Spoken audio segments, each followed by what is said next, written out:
तो जो हम अगला टॉपिक करने जा रहे हैं इसमें बड़ी समस्या क्या है कि किताब में इन्होंने जस्ट एक टॉपिक को इंट्रोड्यूस कर दिया है, लेकिन ना इसके कोई क्वेश्चन दे रखे हैं।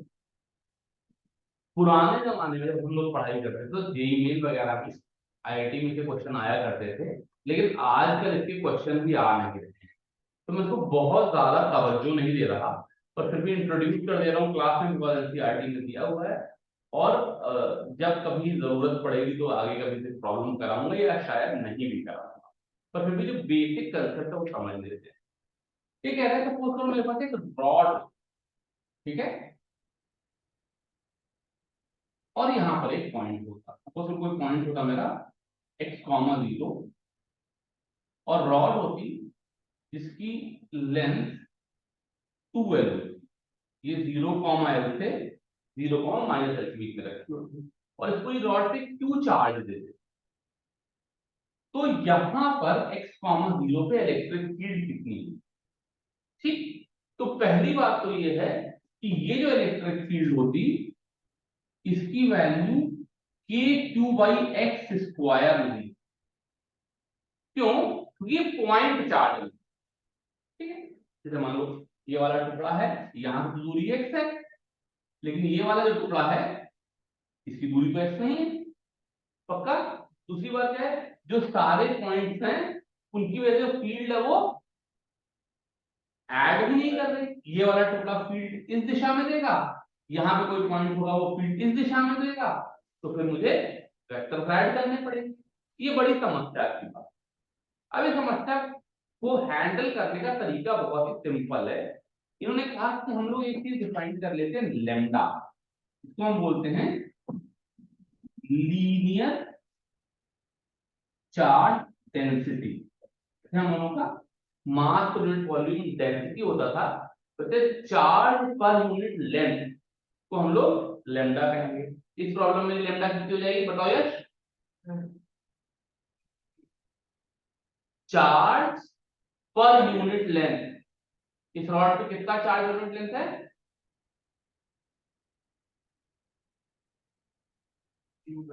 Q/2, ठीक है। तो ऐसे मुझे जब पॉइंट चार्ज के बजाय वायर के फॉर्म में चार्ज दे रखा होगा, तो मैं क्या कहूंगा कि मेरे वायर पे Q/2l की या जो भी उसका चार्ज है डिवाइडेड बाई जो भी उसकी लेंथ है उतनी चार्ज डेंसिटी। ऑब्वियसली हम एज्यूम कर रहे हैं कि यूनिफॉर्म है। नॉन यूनिफॉर्म होगी तो गिवन होगा किस तरीके से नॉन यूनिफॉर्म है, बट फिलहाल यूनिफॉर्म की बात करें। फिर क्या कहेंगे, यहां से y दूरी पर एक छोटा सा टुकड़ा ले लें dy, ठीक है। इस छोटे से टुकड़े की वजह से जो इलेक्ट्रिक फील्ड डी होगी हो जाएगी k into lambda D Y upon R square, ठीक है, पक्का। अब क्या हो गया, लेमडा की वैल्यू मुझे पता है, डी वाई की वैल्यू पता है, और हम लोग आर की वैल्यू जो कि एक्चुअली मेरी इस सवाल में X square plus Y square है, जहां पे एक्स कांस्टेंट है और वाई वेरिएबल, ठीक है। अब ये इलेक्ट्रिक फील्ड कैसे इलेक्ट्रिक फील्ड है, एक वेक्टर है, तो इसको into cos theta I plus sine theta जे से मल्टीप्लाई कर दें, जहां पे थीटा ये वाला एंगल है, तो इसलिए cos थीटा आई माइनस साइन थीटा, ठीक है, पक्का। ये फील्ड निकाल ली। जहां पे अगर मैं चाहूं तो cos थीटा की वैल्यू इस ट्राइंगल से बुरा ना मानो, इतना डिटेल में जाने की कोई जरूरत नहीं। इस ट्राइंगल में एंगल थीटा, तो मैं cos थीटा sin थीटा की वैल्यू भी x और y के टर्म में लिख सकता हूं। फिलहाल ये बात कर लेते हैं। अब हम लोग इंटीग्रेट कर लेंगे और आंसर निकाल। ये इंटीग्रेट करने की जरूरत नहीं है, हम लोग ये करेंगे, ठीक है। बट आइडिया क्या है कि मेरे को जो कूलम्ब लॉ दिया गया है वो पॉइंट चार्ज के लिए दिया गया है। बाहर जाइए, अभी नहीं कर, वो कूलम्ब बाहर जाइए, बाहर जाइए। हमें जो कूलम्ब लॉ दिया गया है वो पॉइंट चार्ज के लिए दिया गया है। अगर मेरे को लाइन चार्ज दे रखा है तो मैं उसको छोटे छोटे इनफाइनाइटली मेनी पॉइंट चार्जेस में तोड़ दूं, उनकी वजह से फील्ड निकाल लूं, उसको इंटीग्रेट कर दूं। ठीक, अब इसी को उन्होंने आगे एक्सटेंड कर दिया कि मान लो मेरे पास लाइन चार्ज की बजाय एक शीट ऑफ चार्ज होगी, कि कोई शीट है और यहां से कोई पॉइंट पी रखा होता, तो मैं यहां पे छोटा सा एक टुकड़ा डीए ले लेता, एक चीज डिफाइन करता सिग्मा। सिग्मा कहलाती है सरफेस चार्ज डेंसिटी, ठीक है, जो कि बेसिकली चार्ज बाई एरिया हो जाएगी। और फिर इस छोटे से डीए की वजह से डीई लिख लेता के into sigma D A upon R square, यहाँ पे आर ये दूरी है, और फिर इसको into cos theta I plus sine theta J, और अगर मैं तोड़ लेता और फिर इंटीग्रेट करके आंसर निकाल देता। ये थोड़ा और ज्यादा मुश्किल हो जाएगा, बिकॉज 2 डायमेंशन हो जाएगा, लेकिन टेक्निकली वही मैथमेटिक्स है, थोड़ा डिफिकल्ट है, ठीक है। और तीसरी बात ये हो गई कि अगर मान लो ये शीट ना हो करके कोई सॉलिड बॉडी होती, तो यहां पर एक छोटा सा एलिमेंट ले लेता डीवी, आर दूरी पर वैसे ही एक चार्ज डेंसिटी रो डिफाइन कर लेता, जो कि वॉल्यूम चार्ज डेंसिटी हो जाती, चार्ज अपॉन वॉल्यूम, और फिर डी की वैल्यू के into rho D V upon R square करके इलेक्ट्रिक फील्ड निकाल लेता, तो cos थीटा sin थीटा कर लेता और उसको इंटीग्रेट करके इलेक्ट्रिक। ठीक, ये तीनों ही काम इंटीग्रेशन की मदद से करने हैं। यहाँ पर हमको चीजें पढ़ाई नहीं गई है, ऐसा कोई सवाल किताब में नहीं रखा है, बोर्ड में आज तक ऐसा कोई भी सवाल नहीं आया है। पहले जमाने में आया करते थे, आजकल नहीं आ रहे, तो फिलहाल हम लोग इसके बारे में कुछ नहीं करने वाले। बस एक छोटा सा आइडिया दे रखे हैं कि कूलम्ब लॉ यहाँ पर नहीं लगेगा, हमें बड़ी बॉडी को छोटे छोटे पॉइंट पे तोड़ना है, उन छोटे छोटे पॉइंट पे कूलम्ब लॉ लगाना है, और फिर वेक्टर्स को इंटीग्रेट करके फाइनल रिजल्ट निकालना। ठीक, ये बात है सर। जैसे सबसे पहले था लीनियर चार्ज डेंसिटी हम लोग q/2l लिखे थे, तो उसके इनटू k उसमें मिल रही थी, क्योंकि चार्ज डेंसिटी q/2l है, इनटू क्यों करेंगे। अब चार्ज डेंसिटी को जब dy से मल्टीप्लाई किया, या सरफेस चार्ज डेंसिटी को dA से मल्टीप्लाई किया, या वॉल्यूम चार्ज डेंसिटी को dV से मल्टीप्लाई किया, लेम्डा को dy से मल्टीप्लाई किया, सिग्मा को dA से मल्टीप्लाई किया, रो को dV से मल्टीप्लाई किया, तो ये क्या हो गए, ये चार्ज हो गए, ठीक है, dq, और इन चार्ज की वजह से k into dq/r² field calculate कर, ठीक है ना। है, तो इसके बारे में ज्यादा परेशान नहीं। और सर हमारा ये वॉल्यूम एरिया और लेंथ से में कोई रिलेशन है नहीं। ये तो डिपेंड करता है ना, मेरे पास मान लो एक 10 सेंटीमीटर का डंडा हो, तुम्हारे पास 20 सेंटीमीटर का डंडा हो, तो फिर 2 माइक्रोकूलम चार्ज हो, फिर 5 माइक्रोकूलम चार्ज हो, 20 माइक्रोकूलम चार्ज हो। इनके पास एक शीट पड़ी हो 50 सेंटीमीटर स्क्वायर की, उनके पास एक डिस्क पड़ी हो, ठीक है, तो सब जो जो जैसी बॉडी की उसका जो डायमेंशन होंगे, उससे लेंथ एरिया या वॉल्यूम निकल के आएगी, उसके ऊपर 2 4 10 माइक्रोकूलम इतना चार्ज होगी, क्यों आएगा, वहां सिग्मा आएगा, ठीक है, तो काम। तो जब हम लोग इस तरह की चीजों के लिए इंटीग्रेशन करना सीख नहीं रहे हैं, तो फिर इस तरह की चीजों की फील्ड हम लोग कैसे निकालें, ये समझ चाहिए। तो इस चीज को सॉल्व करने के लिए साइंटिस्ट थे गॉस, उन्होंने एक लॉ दिया जिसको हम गॉसेस लॉ, ठीक है। ये एक ऐसा तरीका है जो बिना ये इंटीग्रेशन के रिजल्ट निकाल देता है, और हम लोग इसके बारे में ही पढ़ेंगे, इसी को यूज करेंगे। जो बेसिक किताब का स्ट्रक्चर वो क्या है, गॉसेस लॉ को प्रूव करना थोड़ा सा मुश्किल है, ठीक है, इन जनरल प्रूव करना मुश्किल है, तो एक दो स्पेशल केसेस करके दिखाते हैं कि भाई ये लॉ ऐसा, ठीक है। तो मतलब बेसिकली वो ये मैथमेटिकली जनरल प्रूव नहीं कर पाए, तो दो केस में दिखा देंगे, देखो ये देखो इसमें ऐसा होता है, ये देखो इसमें ऐसा, ठीक है। और फिर हम लोग किताब में दिया हुआ है इसलिए गॉसेस लॉ को ट्रू मान लेंगे, कुछ प्रॉपर्टीज है वो समझ लेंगे क्या लॉ क्या कह रहा है, और उसके बाद उसको एप्लीकेशन लगाएंगे, ठीक। तो किताब का जो बचा हुआ हमारा क्लास है उसके दो हिस्से हैं, एक बात यह है कि दो एग्जांपल देख करके समझे कि गॉस लॉ कहता क्या है, गॉस लॉ की क्या प्रॉपर्टी, कि आज की क्लास में करेंगे और फिर अगली क्लास में उस गॉस लॉ को यूज करके एक लाइन की वजह से, एक शीट की वजह से, एक सॉलिड स्फीयर की वजह से चार्ज डेंसिटी कैसे निकालते हैं, सॉरी इलेक्ट्रिक फील्ड कैसे निकालते हैं, और वहां पे चार्ज डेंसिटी भी निकालेंगे ऑब्वियसली, वो क्या कहते हैं हम लोग बात करें। ठीक, कोई समस्या? तो क्या बात हुई, पहले समझना है गॉस लॉ क्या है, फिर गॉस लॉ को यूज करके इलेक्ट्रिक फील्ड निकालना है, बिकॉज उन सतहों पे कूलम्ब लॉ से इलेक्ट्रिक फील्ड निकालना इंटीग्रेशन मांगता है, इंटीग्रेशन लोग करना नहीं चाहते, हमको एनसीईआरटी में सिखाया।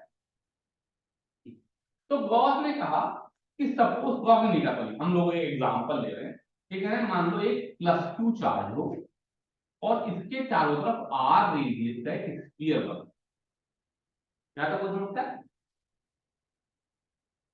यहां पर एक छोटा सा एरिया ले लें डीए, ठीक है, शायद किताब में डीए ले रखा है, डीएस ले रखा है, ठीक है, तो हम लोग किताब की ही भाषा यूज कर देते हैं।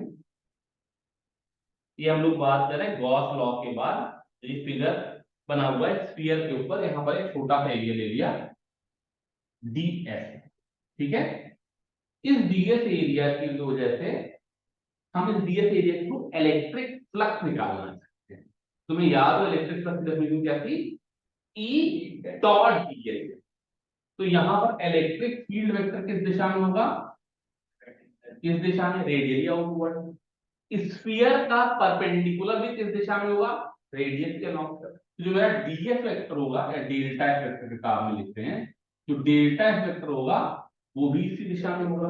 जो इलेक्ट्रिक फ्लक्स डेल्टा फाई हो जाएगा वो E into delta F into cos 0 degree हो जाएगा, जिसकी वैल्यू 1 होगा। दोनों पैरेलल है, कॉस 0 की वैल्यू 1। ठीक, कोई दिक्कत? हाँ, हमारा जो डीएस था उसमें फ्लक्स हाँ, हमारा परपेंडिकुलर था नहीं, डीएस तो एरिया था और जो एरिया वेक्टर की दिशा थी वो परपेंडिकुलर थी। तो अगर मान लो ये स्फीयर है तो स्फीयर की सरफेस के परपेंडिकुलर वेक्टर तो यही हुआ ना, इधर इलेक्ट्रिक फील्ड है उधर ही डेल्टा एस वेक्टर है, इसलिए उनके बीच का एंगल 0 हो गया, इसलिए cos थीटा की वैल्यू 1। कोई दिक्कत नहीं। तो लोगों ने कहा भैया इसकी value 1/4 pi epsilon not q upon r square into delta S है। कोई दिक्कत? फिर इन्होंने एक वर्ड इस्तेमाल किया, ये है इस छोटे से एरिया के फ्लक्स। अब जो टोटल फ्लक्स होगा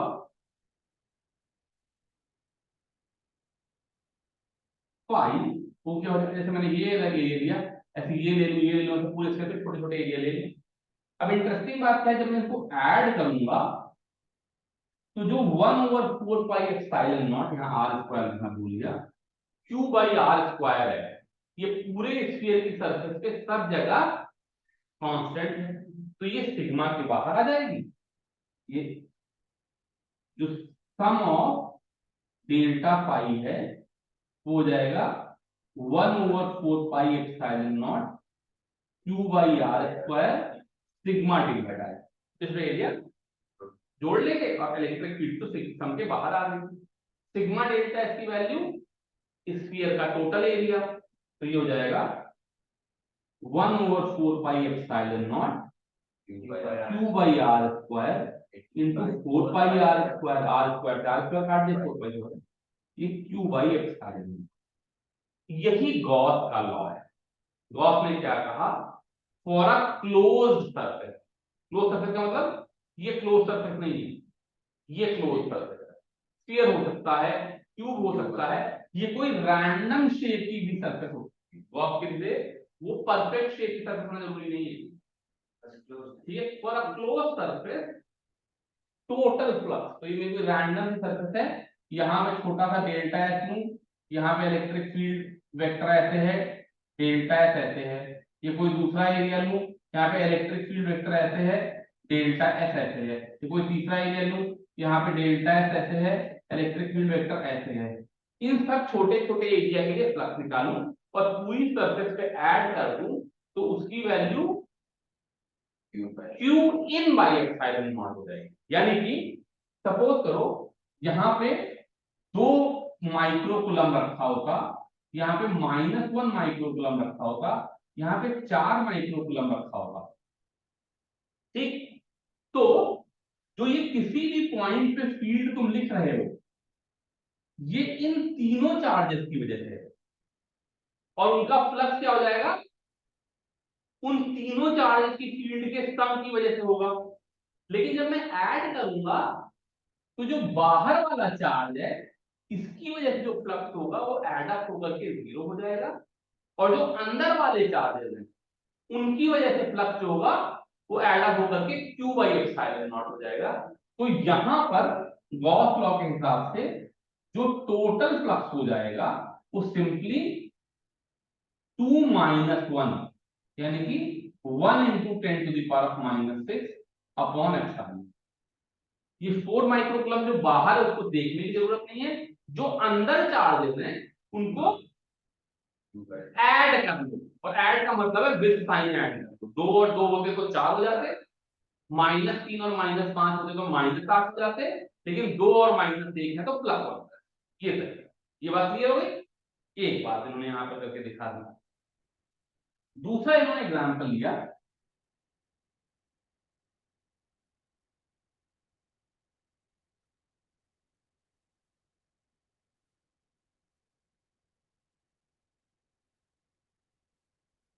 कि सपोज करो ये मेरा रीजन है, यहाँ पे यूनिफॉर्म इलेक्ट्रिक फील्ड है, ठीक है, कैसे ले ली, यूनिफॉर्म मतलब फील्ड का डायरेक्शन इधर है, मैग्नीट्यूड कांस्टेंट है, और एक सिलेंडर ऐसे रखा,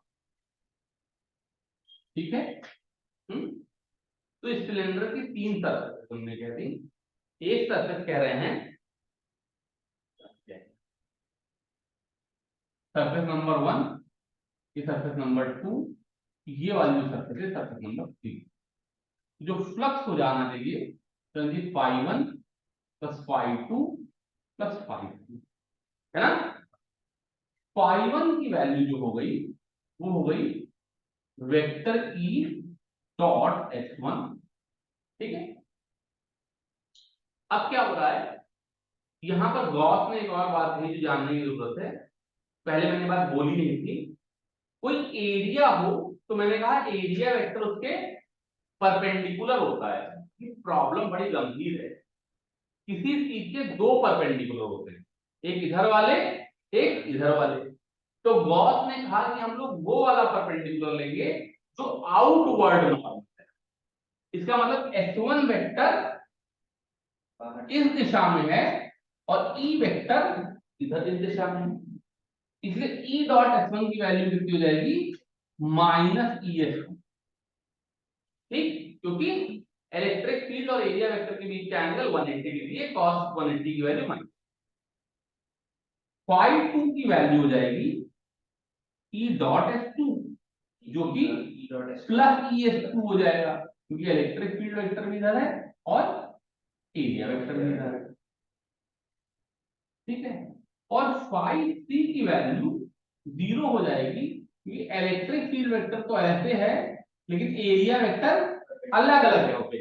यहाँ ऐसे होगा, यहाँ ऐसे होगा, यहाँ ऐसे होगा, यहाँ ऐसे होगा, नीचे होगा, लेकिन जहां पे भी होगा इलेक्ट्रिक फील्ड के परपेंडिकुलर होगा, इसलिए ये कॉम्पोनेंट 0। टोटल फ्लक्स कितना हो जाएगा, ES2 - ES1, लेकिन सिलेंडर के लिए S1 S2 की वैल्यू तो बराबर होती है, इसलिए 0।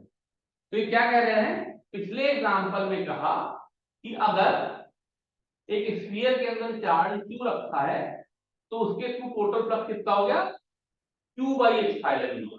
और इस बार एक सिलेंडर के अंदर कोई चार्ज नहीं रखा है, बाहर चार्ज रखा हो तो कोई फर्क नहीं पड़ रहा, अंदर चार्ज कितना रखा है, कुछ नहीं, इसलिए टोटल फ्लक्स कितना हो गया। ये बात 2 एग्जांपल से दी, हालांकि ये इन्होंने जानबूझ करके सिमेट्रिक एग्जांपल किए। सपोज करो मैं पहले वाले एग्जांपल में अपना चार्ज सेंटर की बजाय यहां रख लेता, ठीक, तो इलेक्ट्रिक फील्ड सब जगह इक्वल नहीं होती, यहाँ वाली फील्ड बहुत स्ट्रांग हो जाती, यहाँ वाली फील्ड बहुत वीक हो जाती, तो मेरे को कैलकुलेट करना मुश्किल हो जाता। ये 12th क्लास के बच्चे की समस्या है कि उसका फ्लक्स कैलकुलेट नहीं कर सकता, लेकिन अभी भी phi is equal to Q by epsilon naught. और मान लो ये मेरे पास एक सिलेंडर होता और यहाँ पे इलेक्ट्रिक फील्ड यूनिफॉर्म ना होती, इलेक्ट्रिक फील्ड लाइंस ऐसे निकल रही, अभी बहुत बवाली समस्या होती, क्योंकि अलग अलग जगहों पे एंगल अलग अलग है, मैग्नीट्यूड भी इलेक्ट्रिक फील्ड का अलग अलग है। तो हम यहाँ पे फ्लक्स कैसे कैलकुलेट करें, ये 12th क्लास के बच्चे की समस्या है कि वो कैलकुलेट नहीं कर सकता। लेकिन जो आदमी होशियार है, बड़ा पढ़ा लिखा, जो मैथमेटिक्स कर सकता है, जो कैलकुलेट कर सकता है, जब वो कैलकुलेट करेगा तो इसकी क्यू की वैल्यू 0/एप्सिलॉन। तो क्या है, गॉस लॉ किसी सरफेस में चार्ज कहां रखा है, इन सब बातों का मोहताज नहीं है। ये हमारी समस्या है कि हम वो बात दिखा नहीं पा रहे, इसलिए बच्चों को सिंपल वाले दो एग्जांपल करके दिखा। अदरवाइज गॉस लॉ बहुत सिंपल है कि यदि कोई क्लोज्ड सरफेस है, अगर कोई क्लोज सरफेस है, तो जो सारी सरफेस के ऊपर छोटी छोटी स्फीयर पॉइंट डेल्टा एस ले लें, उनकी वजह से फ्लक्स कैलकुलेट करें, उनको ऐड कर लें, जो टोटल फ्लक्स आएगा वो क्यू इन बाई एप्सिलॉन। ठीक है, तो हम लोग ये बात पढ़ते हैं, we state Gauss's law without proof. देखो इन्होंने लिखा we state Gauss's law without proof, we state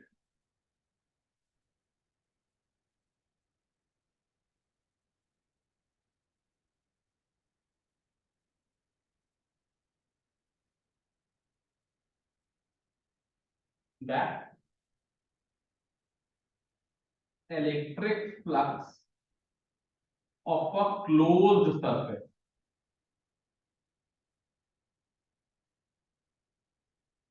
S is equal to Q by epsilon naught, where Q is charge, good, very good, total charge enclosed या inside, क्या word NCERT में है, enclosed,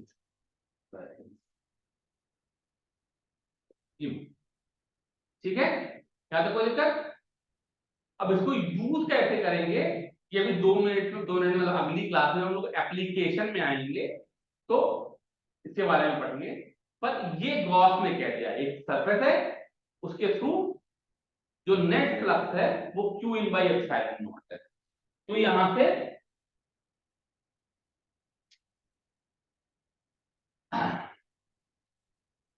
हम लोग देखते हैं, तो इन्होंने पहली बात तो क्या कही, ये देखो ढेर सारे पॉइंट बना करके, 6 पॉइंट हैं, इनको धीरे धीरे समझने की बात करते हैं।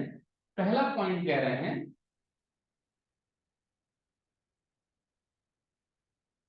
Gauss's law is true for any surface. तो आप ऐसा नहीं, गुड, एनी क्लोज सरफेस, बिल्कुल सही बात है। यानी कि चांस की बात है कि हमने स्फीयर या सिलेंडर लिया, अगर वो आड़ा तिरछा कैसा भी कोई सरफेस होता तो गॉस लॉ एप्लीकेबल होता। दूसरी बात कह रहे हैं, जो राइट हैंड साइड पे क्यू है वो सम ऑफ ऑल चार्जेस है। मैंने पीछे एग्जांपल में बताया कि अगर मान लो मेरी सरफेस है, यहाँ पे +2 माइक्रो कूलम्ब है, यहाँ पे -7 माइक्रो कूलम्ब है, यहाँ पे +3 माइक्रो कूलम्ब है, और यहाँ पे +4 माइक्रो कूलम्ब है, यहाँ पे -5 माइक्रो कूलम्ब है, तो गॉस लॉ कहेगा कि total flux is equal to -2 × 10⁻⁻⁶ by epsilon, क्योंकि वो बाहर वालों को देखेगा नहीं और अंदर वाले में 2 और 3 5 -7 -5। ठीक, तीसरी बात कह रहे हैं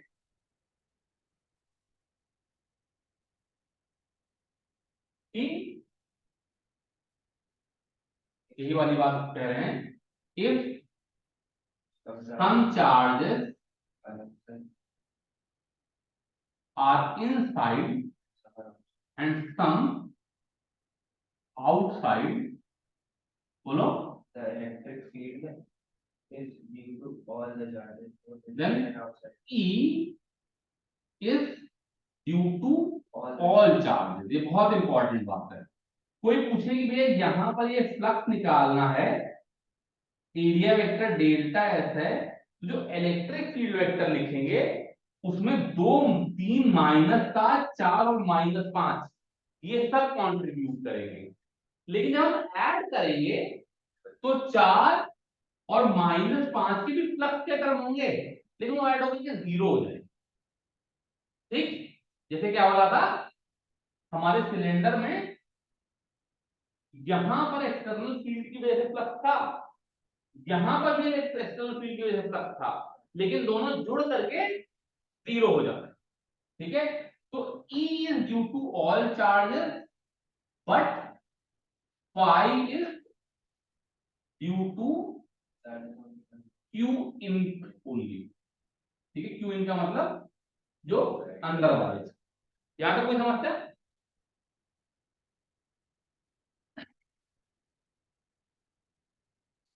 फिर ये कह रहे हैं कि surface that we choose is called Gaussian surface. Gauss के नाम पे इसको गॉसियन सरफेस कह देते हैं। और क्या कह रहे हैं,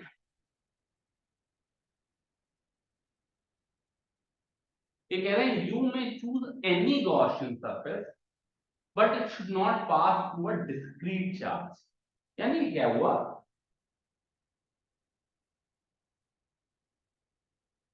it should not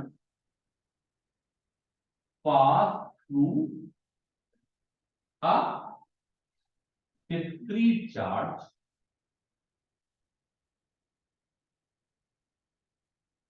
it can pass through continuous charge। इसका मतलब बहुत ही सुंदर है। एक मान लो मेरी सरफेस है, तुम कह दो यहां पर 2 माइक्रो कूलम रखा है तो जीवन में कष्ट आ जाएगा, क्योंकि पॉइंट चार्ज तो पॉइंट है, पॉइंट तो बिल्कुल जो कोई डेफिनेशन उसका कोई साइज नहीं है, इनफाइनाइटली स्मॉल है। अब हम क्या बोलेंगे, अंदर है कि बाहर है? ठीक है, पक्का। और अगर उसका फ्लक्स कैलकुलेट करते हुए चलेंगे तो सरफेस पे इलेक्ट्रिक फील्ड जो होगी वो इनफाइनाइट हो जाएगी, बिकॉज़ k3/r² की वजह से r 0 हो जाएगा। तो यहां पे ये भाई गड़बड़। लेकिन अगर मान लो मेरे पास एक रॉड है जिसके ऊपर Q चार्ज है और आधी रॉड अंदर है आधी रॉड बाहर है, तो मैं Q in में Q/2 लिखूंगा, क्योंकि आधी अंदर है आधी बाहर। तो कंटिन्यूअस चार्ज जो है वो गॉसियन सरफेस को कट करे तो कोई बुराई नहीं। मान लो अगर ये आधी अंदर आधी बाहर की बजाय 1/3 अंदर होती 2/3 बाहर होती तो Q in को Q/3 लिख लेते, मेरा फ्लक्स जो हो जाता वो Q/3 एप्सिलॉन। तो कंटिन्यूअस चार्ज में दिक्कत नहीं है, लेकिन पॉइंट चार्ज में दिक्कत है, बिकॉज पॉइंट चार्ज की वजह से फील्ड इनफाइनाइट हो जाएगी। ये कौन बोलेगा कि अंदर है कि बाहर है? जब मैं ये बोल सकता हूँ ना भाई ये रॉड 1/3 अंदर है 1/3 बाहर है, वो पॉइंट कितना अंदर है कितना बाहर है इसका कोई मतलब नहीं। फिर ये कह रहे हैं, ये तो वही बात है जब तुम क्लोज टू चार्ज जाओगे फील्ड इनफाइनाइट हो जाएगी। अगला बात कह रहे हैं कि Gauss's law is useful only if there is symmetry। जैसे मान लो ये कूलम्ब्स लॉ ना पता हो तो कोई मुझसे कहता है गॉसेस लॉ बताओ, मैं कहता हूँ ये चार्ज Q है, इसके चारों तरफ एक R रेडियस का सर्किल ले लो। ठीक ठीक है, R रेडियस का स्फीयर ले लो। तो अगर उसकी सरफेस पे इलेक्ट्रिक फील्ड E है और वो सब जगह पे E है तो जिसका फ्लक्स हो जाएगा वो E इंटू 4πr² हो जाएगा। जो कि q बाई एप्सिलॉन नॉट है, इसलिए E की value q by 4 pi epsilon not r square हो। ठीक, ये बात कह पा रहे हैं क्योंकि स्फीयर एक सिमेट्रिक बॉडी है। लेकिन अगर मान लो मेरा स्फीयर ऐसी में ऐसी नहीं होती, तो इसमें कहां अलग अलग, जहां पे अलग अलग गॉस लॉ लगा के क्या करते हैं। तो Gauss law is valid for all body, मेरा जो मन हो वो शेप ले लें, but it is not useful for all. ठीक है, अगर सिमेट्री है तभी हम उसको यूज करके इलेक्ट्रिक फील्ड निकालते। और लास्ट पॉइंट हमने कहा, ये हम लोगों ने डेरिवेशन नहीं की, लेकिन ये कह रहे हैं कि गॉसेस लॉ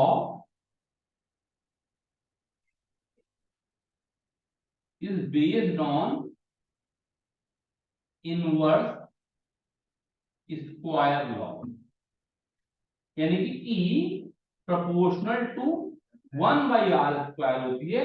इसीलिए जो वो लोग क्लास ले रहे हैं ना, तो जो field proportional to 1 by R square होती है, जो फील्ड का 1 बाई आर स्क्वायर है और एरिया का 4 बाई आर स्क्वायर है, वो कैंसिल कर देते हैं। लेकिन अगर फील्ड 1 बाई आर स्क्वायर के वैल्यू ना होती तो गॉस लॉ एप्लीकेबल ना। ठीक है, लेकिन ऑब्वियसली इलेक्ट्रिक फील्ड तो 1 बाई आर स्क्वायर पर डिपेंडेंट है, कूलम्ब लॉ यही नहीं है, इसलिए इलेक्ट्रिक फील्ड के लिए ठीक है।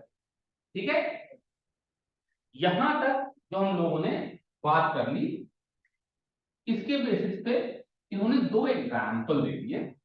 ठीक है, तो हम लोग एक एग्जाम्पल तुम लोग करोगे, ठीक है, और तो कर लो एक बार, फिर नेक्स्ट क्लास में इसको डिस्कस करते हैं और उसके बाद आगे। ठीक है।